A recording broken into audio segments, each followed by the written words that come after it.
भागवत कथा के महात्म्य को श्रवण किए। महात्म्य में हम लोगों ने जहाँ जहाँ जैसा जैसा प्रसंग आया भागवत से लेकर के राम कथा से लेकर के श्रवण करते रहे।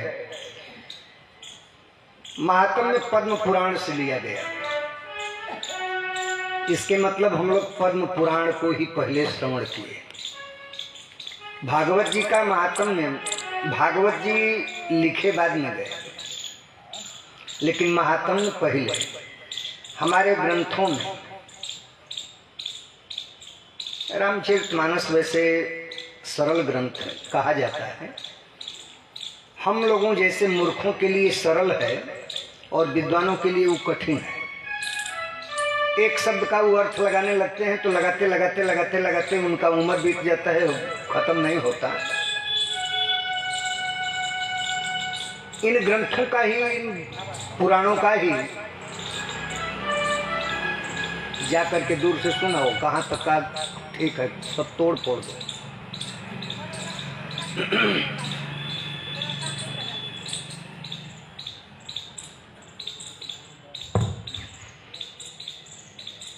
कहते हैं रामचरितमानस में इन पुराणों का टिप्पणी किया गया और उसमें हमारे ग्रंथ ही बताते हैं, शास्त्र बताते हैं कि पहले उत्तर प्रश्न बाद में। हम लोगों के यहाँ संसार में क्या है, पहले रोग होता है, इसके बाद दवा की खोज होती है। कोरोना आया था ना, कोरोना का वैक्सीन नहीं पहले था। रोग हुआ, वैक्सीन ढूंढा गया, दवा ढूंढी गई, किससे ठीक होगा। लेकिन ग्रंथों में निदान पहले, उत्तर पहले, प्रश्न बाद में। अर्थात भागवत पुराण की रचना बाद में और पद्म पुराण में उसी का महात्म्य पहले हो गया। आवे हम लोग सीधा सीधा भूमिका छोड़ करके भागवत जी में प्रवेश कर जाएं।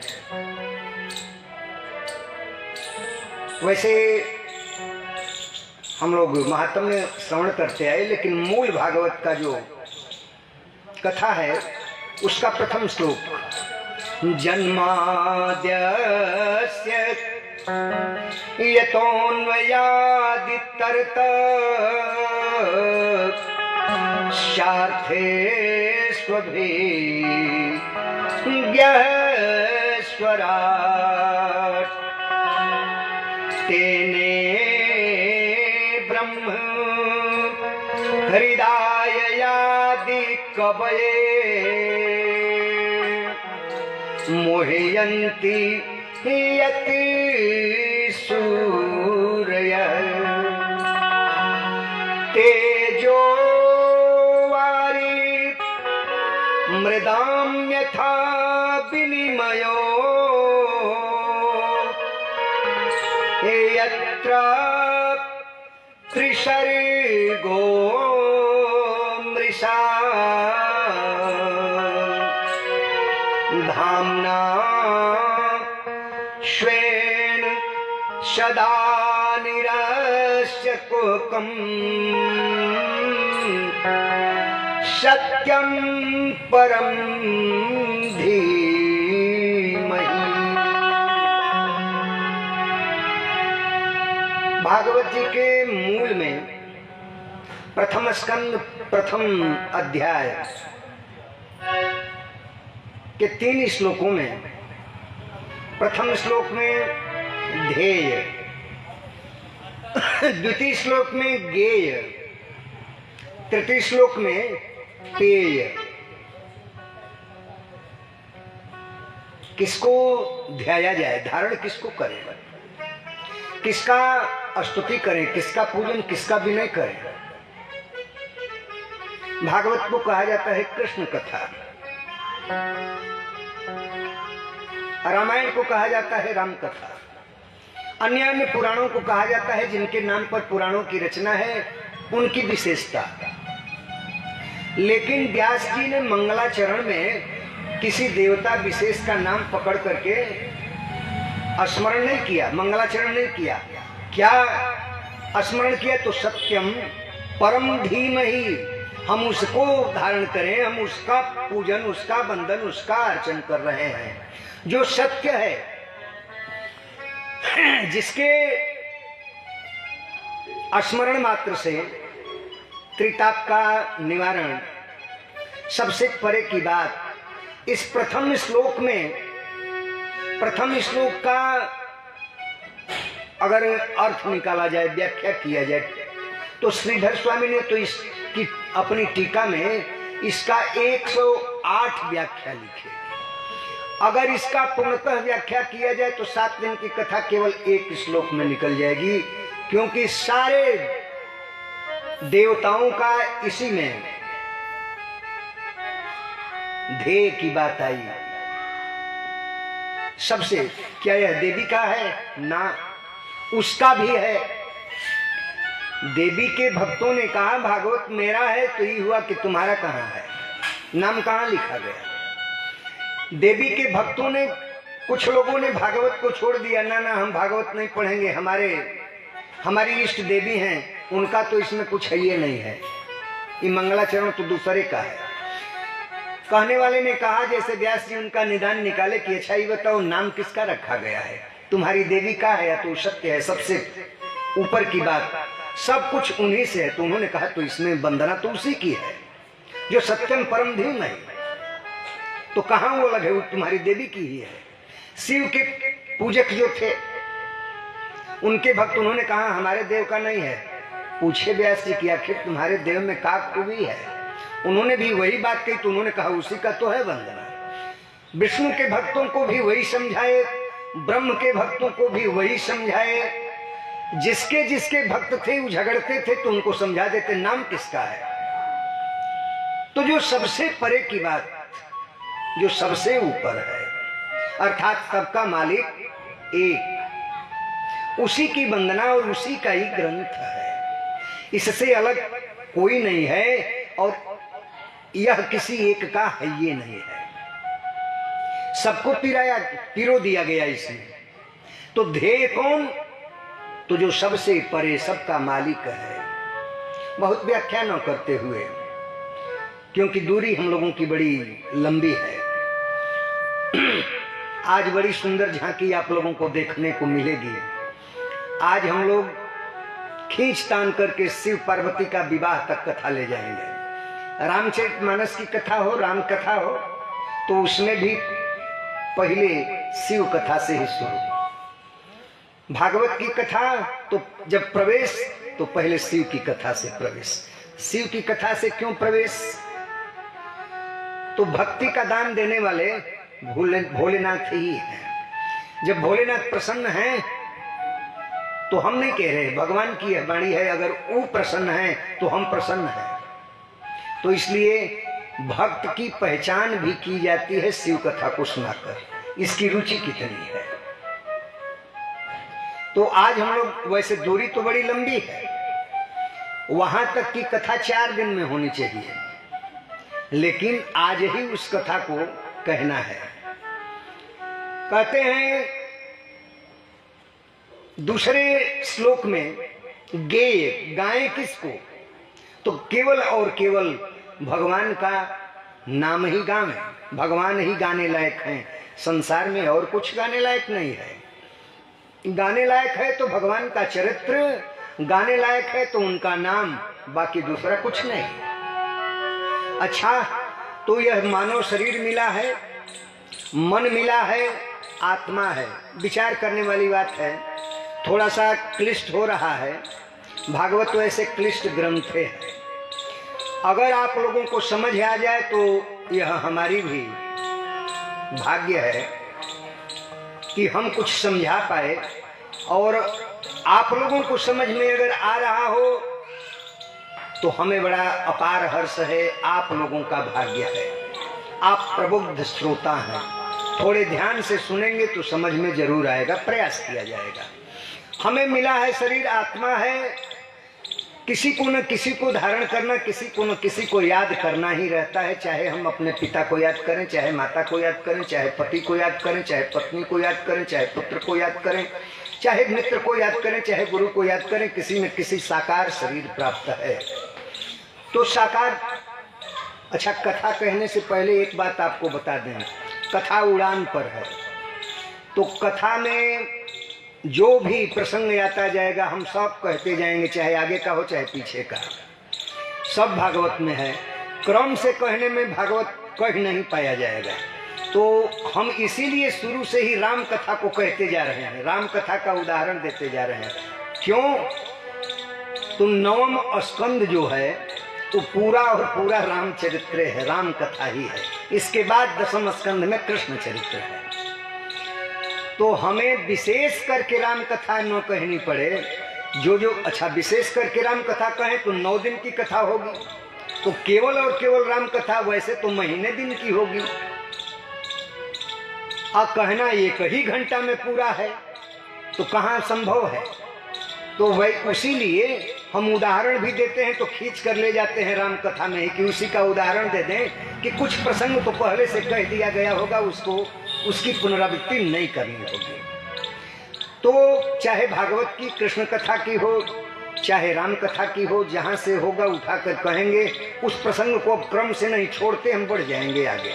इसलिए आप लोग ध्यान से सुनिएगा, यह हमारा करबद्ध प्रार्थना है। मानव शरीर प्राप्त है तो किसी न किसी रिश्ते नाते हम साकार हैं। मैया पार्वती ने भगवान भूत भामन भोलेनाथ से यही प्रश्न किया कि प्रथम सो कारण अरे कहूँ विचारी, प्रथम सो कारण कहूँ विचारी, निर्गुण ब्रह्म सगुण बपुधारी,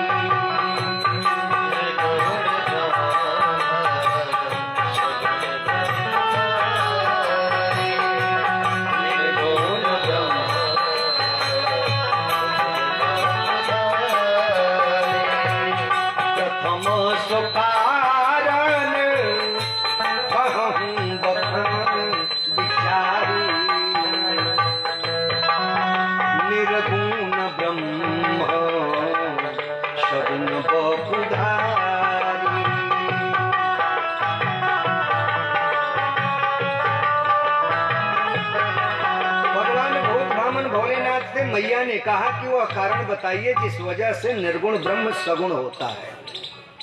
निराकार साकार क्यों होता है, साकार होने की आवश्यकता उसको कहा है। भूत भामन भोलेनाथ ने बताया। प्रश्न तो उनका बड़ा लंबा रहा, लेकिन मूल जो है उसको पकड़ा जाए, जो हम कहना चाहते हैं उद्देश्य का है। उन्होंने कहा जैसे ध्येय गेय और पेय की बात है, हम मानव शरीर पाए हैं, किसी न किसी रिश्ते से हमें प्रेम होगा, उसको हम ध्याएंगे, उसको हम याद करेंगे, अर्थात हृदय में धारण करेंगे, जिससे हमारा प्रेम होगा। जिससे प्रेम होगा धारण करेंगे, कुछ न कुछ गाएंगे। गे गाने लायक का है, तो कुछ लोग संसार की बात गाने लगते हैं, संसार की व्यवस्था, संसार का भोजन, सांसारिक लोगों का तारीफ करने लगते हैं, चाटुकारिता करने लगते हैं, चापलूसी करने लगते हैं। और कुछ लोग जो संत हैं वो केवल उसको याद करते हैं, उन्हीं का भजन, उन्हीं का कीर्तन। अच्छा, इस जीवन को जीने के लिए कुछ खाना कुछ पीना है ना, तो पीने लायक का है। इस 3 की व्यवस्था। कहा जाता है यह आत्मा का न कोई आकार है, न ही कोई इसका स्वरूप, न ही मारी जा सकती, न काटी जा सकती, न इसको कोई जला सकता है, अर्थात ही ईश्वर के समरूप। इसी को पकड़ करके कहा गया ईश्वर अंश जीव अविनाशी चेतन अमल सहज सुख राशि। ईश्वर का अंश भगवान भोलेनाथ ने ही बताया।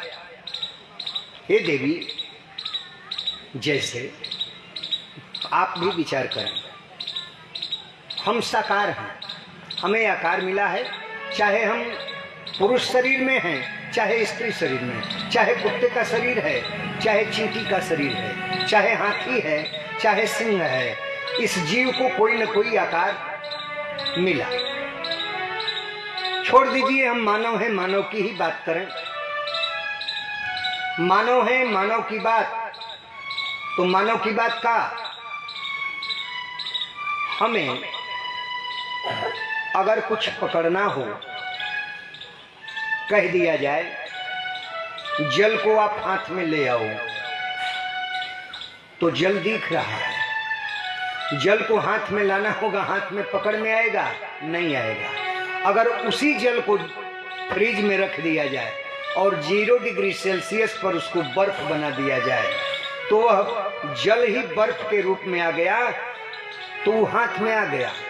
उस बर्फ को भी आप जिस पात्र में रख देंगे, चाहे कटोरी में रखेंगे तो कटोरी का आकार पा गया, गिलास में रख दिए गिलास का आकार पा गया, जिस पात्र में रखे वह पात्र का आकार पा गया। जब वो आकार पाया, साकार हो गया, तो हम साकार हैं, और साकार को साकार आकार मिला, उसको पकड़ लिया। इसको ऐसे थोड़ा और सहज करके समझ लिया जाए। जैसे हम स्कूटी पर चढ़ते हैं, आजकल तो सभी लोग स्कूटी रख लिए हैं, स्कूटी से सवारी कर रहे हैं। आज ऐसे मास्टर साहब जा रहे हो हमारे यहाँ तक, रास्ते में इनकी स्कूटी के पहिए का हवा निकल गया। किसी से पूछ लिए, भैया मेरे स्कूटी का, मास्टर साहब को उदाहरण में रखे हैं, आप भी हो सकते हैं, ऐसा नहीं है। ये मत कहें कि मन में ही न सोचें कि हमें तो कह नहीं रहे, आप सभी को कह रहे हैं।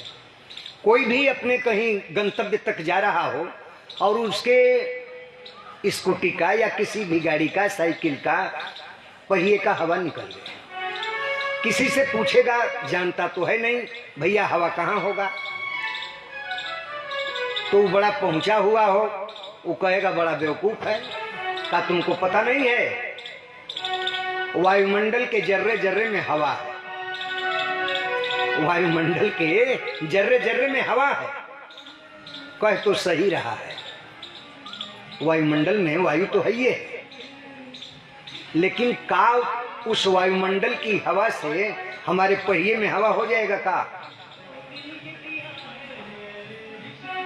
नहीं होगा। तो जब नहीं होगा तो आप अब तर्क न करते हुए उससे ही कहेंगे कि ठीक है भैया, ठीक है, आगे बढ़ जाएंगे। दूसरे से मुलाकात हुई और आपने पूछा, भैया हवा कहाँ होगी? मेरे पहिए का हवा निकल गया है। तो कहेगा बड़ा बेवकूफ है भाई, वो आत्मज्ञानी है। तत्वज्ञानी ने कह दिया वायुमंडल में वह वायु है, भर लो, और आत्मज्ञानी कह रहा है कि बड़ा मूर्ख है, अरे वायु तो तेरे अंदर ही है।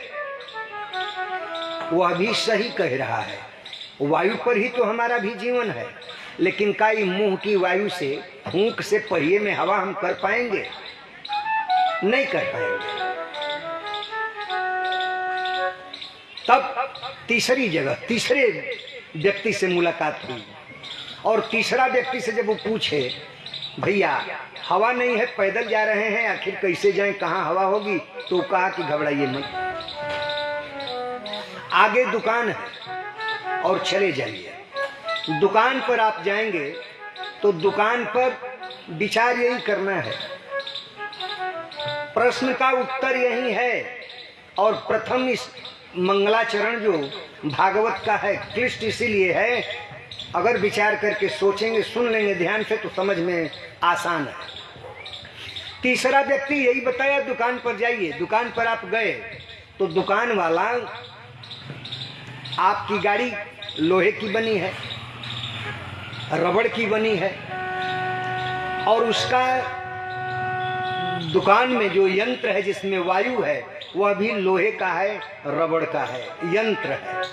यंत्र में, यंत्र के द्वारा वह हवा कर दिया, आप बैठे और चल दिए। वैसे ही हम भी एक यंत्र हैं, जिस यंत्र की व्यवस्था, जैसा आकार है वैसा ही आकार लेकर के जब ब्रह्म आएगा तो पकड़ में आएगा।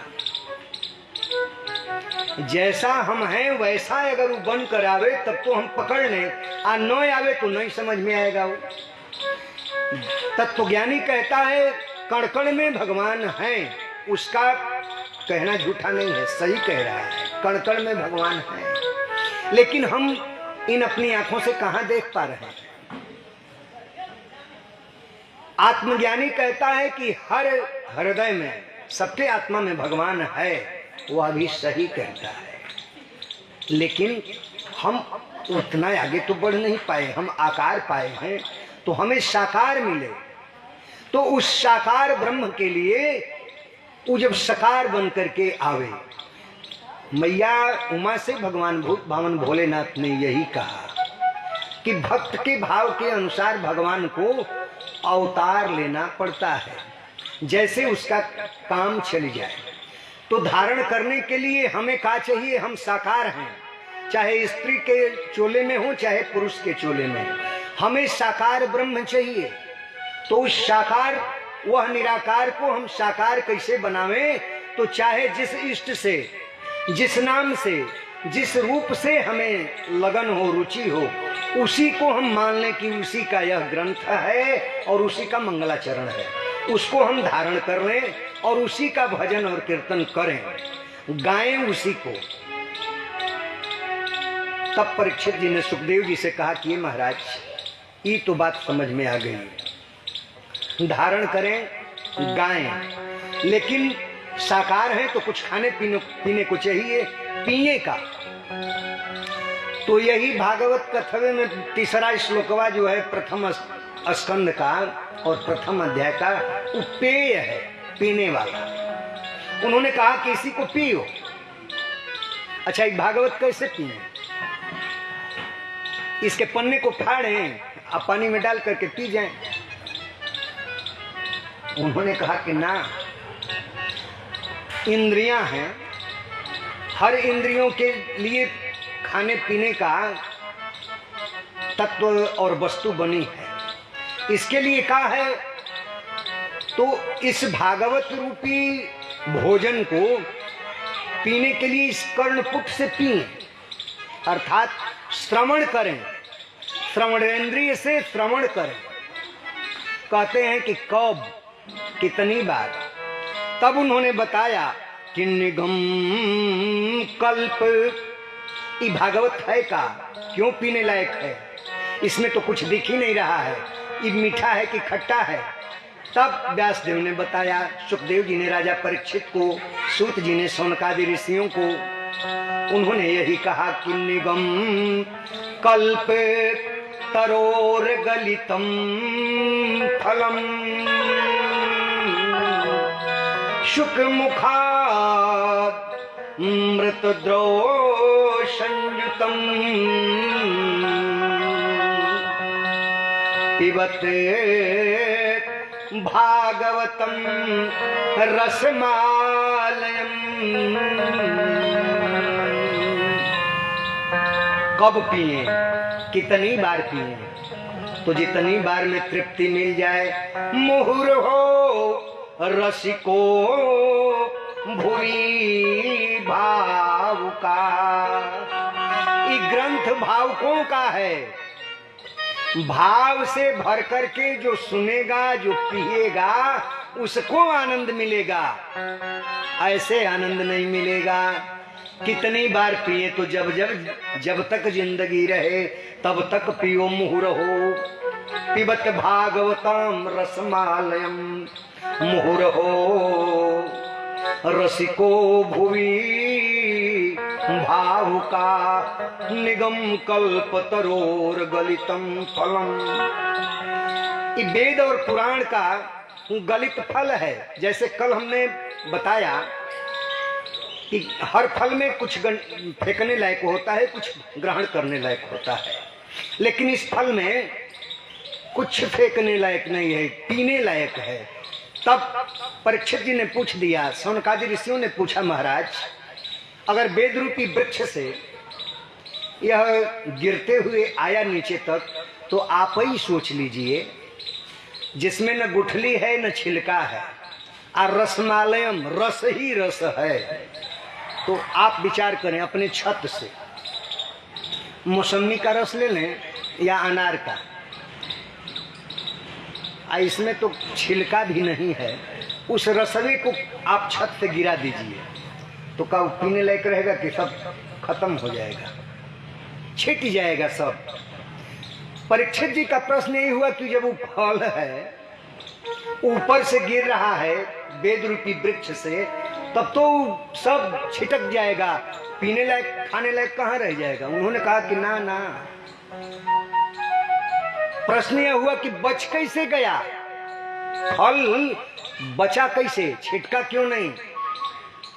तो उन्होंने कहा कि जानते नहीं हो, शाखा पर शाखा से होते हुए अगर फल कोई टूटे वृक्ष से पका हुआ, और एक शाखा से गिर करके दूसरी शाखा, दूसरी से तीसरी, तीसरी से चौथी, चौथी से पांचवी, धीरे धीरे शाखा पर शाखा, सीढ़ी पर सीढ़ी, सीढ़ी पर सीढ़ी होते हुए अगर उतर करके नीचे तक आवे तो वह बच सकता है, नहीं फटेगा, नहीं टूटेगा। वैसे ही यह परंपरागत शिष्य परंपराओं को अपनाते हुए ही भागवत नीचे तक आया, इसलिए ही फटा नहीं। और सुख मुखाद्रव संयुतम, आप विचार करें, कहा जाता है या तो फल की विशेषता है या उस मुख की विशेषता है। तोता उसी फल में मुख मारता है, चोंच मारता है जो फल मीठा होता है।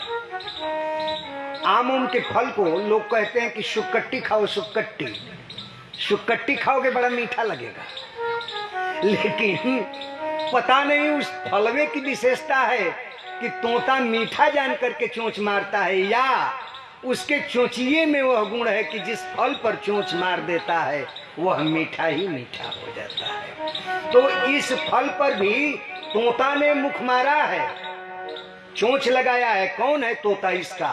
तो सुखदेव। सुखदेव रूपी तोते के मुख से, चोंच से लगा हुआ ये मीठा फल है, खूब छक कर के पियो। कब तक? कई बार? मुहुरहो, बार बार।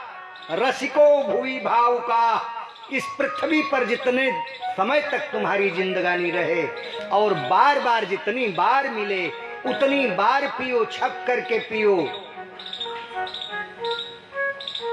कैसे? तो भावुक होकर के। यह भाव की कथा है। आप जितने भाव प्रधान हो जाएंगे, जितने भाव में डूबेंगे, उतना ही आनंद मिलेगा। कहते हैं कि ठीक है, ऐसे कह करके व्यास जी कथा को आगे बढ़ाना चाहते हैं। सूत जी शौनकादि ऋषियों को, तो सूत जी से शौनकादि ऋषियों का प्रश्न हो गया, महाराज आपने बताया, परीक्षित को सुखदेव जी ने कथा सुनाई, आपने ही यह कह दिया कि जन्म लेते ही सुखदेव जी जंगल की यात्रा कर गए, और इतना बैरागी, इतना वितरागी कि वह अपने पिता का जवाब भी नहीं दिए। वो बेटा बेटा कहते हुए आह्लादित होकर के दौड़ करके बेटे को बुलाना चाहते हैं, और देख नहीं रहे। उनके तरफ से वृक्षों ने जवाब दिया, यम प्रव्रजंत मनुपेतम पेत कृत्यम द्वैपायनो विरह कातर आजुहाव पुत्रेति तन्मयतया तरोभिनेतुस्तम सर्वभूत हृदयम मुनि मानतोस्मि। जितने लोग भी इस लाइव कथा से जुड़ रहे हैं, सबके लिए जय जय सीताराम, राधे राधे, हर हर महादेव। कुछ नेटवर्क प्रॉब्लम हो जा रहा है भाई, इसी से कुछ विघ्न पड़ जा रहा है। वैसे आप लोग धन्यवाद के पात्र हैं, जहां से भी हैं, जैसे भी हैं।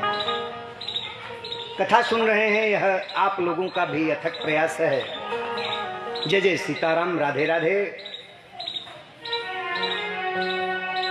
प्रश्न यही हुआ कि आखिर सुखदेव जी भागवत पाए कहां, और जो जंगल की यात्रा कर गया, ये भागवतवा उसको मिला कैसे? आप व्यासदेव इस भागवत को लिखे कैसे? प्रश्न यही आ गया है। सूत जी से शौनकादि ऋषियों का प्रश्न है महाराज इस कलिकाल में। पहले प्रश्न में हम बता रहे हैं, जबकि भागवत में या ग्रंथों में उत्तर है, हम ही ने कहा। लेकिन प्रश्न जब तक नहीं जानेंगे तब तक उत्तर नहीं समझ में आएगा। हम लोगों को पहले प्रश्न चाहिए। शौनकादि ऋषियों का प्रश्न है सूत जी से, महाराज संसार में आए हुए लोगों के लिए न समय है, समय किसी के पास नहीं है। कह दिया जाए, फोन कर कर के मास्टर साहब सबको कहते हैं, अरे भागवत हो रहा है, आओ, एक ही दिन आओ ना, एक ही घंटा आओ ना। महाराज सचमुच या तो बहुत बार ये अध्ययन किए होंगे या बहुत कथा सुने होंगे, हम बड़ाई नहीं कर रहे हैं। बहुत व्यासों से इन्होंने सुना होगा, तब जितना जितना भागवत में कहा गया वो वैसे ही ये करते हैं, या इस कथा के प्रभाव से इनके अंदर परीक्षित ही प्रवेश कर गए हों। नहीं तो महाराज ही दूसरे का नहीं है, जो लोग कथा कराते हैं उनके अंदर ही होता है कि आना होगा जिसको आएगा, नहीं आना होगा नहीं आएगा, हम कहीं को कहने जाए हम तो करा रहे हैं। उसको अहंकार हो जाता है इसी चीज का कि हम करा रहे हैं। लेकिन ये बुलाते हैं, अरे एक ही दिन के लिए आइए। जिस पर दबाव देने लायक होता है उसको दबाव भी देते हैं, सपत्नी आओ, अकेले नहीं सपत्नी आओ। अब कथा भी सपत्नी सुनना चाहिए, संभव हो तब। अब नहीं संभव है तो किसकी पत्नी को छीना जाए, और जिस पत्नी को पति संभव नहीं है तो किसका पति पर अधिकार जमावे कि मेरा है। इसलिए करबद्ध निवेदन, संभव हो तो साथ में। जो हमें न समझ में आवे वो समझ ले, और जो उसे न समझ में आवे वो हम समझ ले, और दोनों समझ करके आपस में शेयर करेंगे, दोनों को समझ में आ जाएगा। उन्होंने कहा कि न किसी के पास समय है और धन